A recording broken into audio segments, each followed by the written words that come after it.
Good to see you. Mark 5 minutes at a time. We have a little shorter pericope today. We're going to get there. When we arrive there today, the word we're going to look at is love. It's love. It comes up here.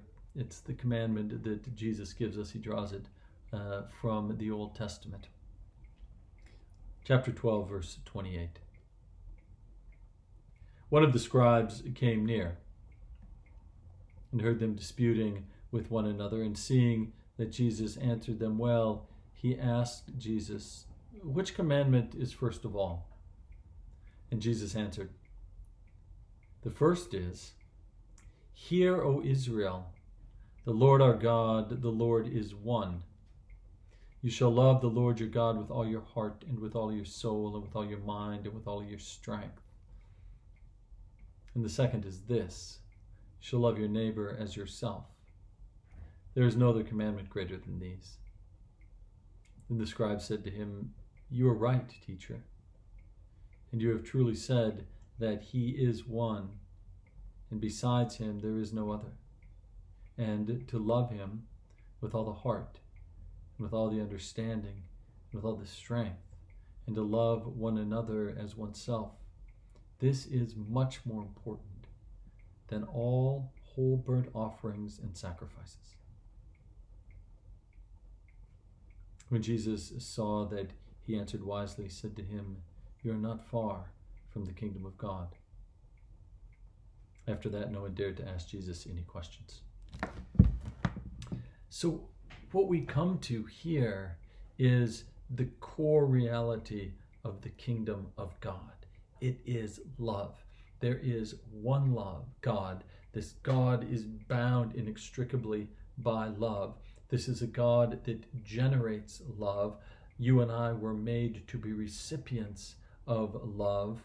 Love with the heart, which is also the spirit. Spirit and soul are not the same thing. Incidentally, they're different things. It says here, you shall love the Lord your God with all your spirit, with all your will, with all your soul, which is that part of you that is attached to God, that's bracketed, owned, and cared for by God, with all your mind, right up here, your thoughts and feelings, and with all your strength, which means your body, the thing that allows you to do big things like lift pencils, right?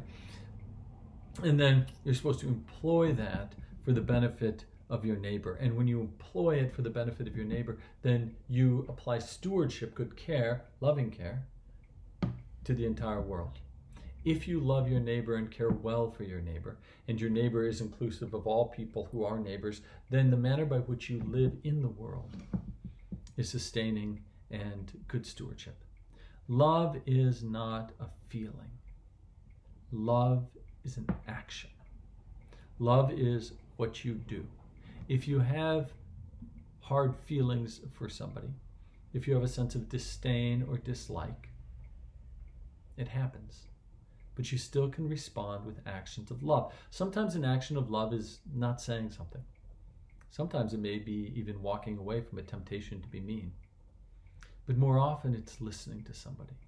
It's asking questions. It's wondering about their perspective. And then it's helping them out if you can help them out. And you mostly can help them out. Rarely comes a time when there's not something you can't do to make somebody else's life better. That's love, right?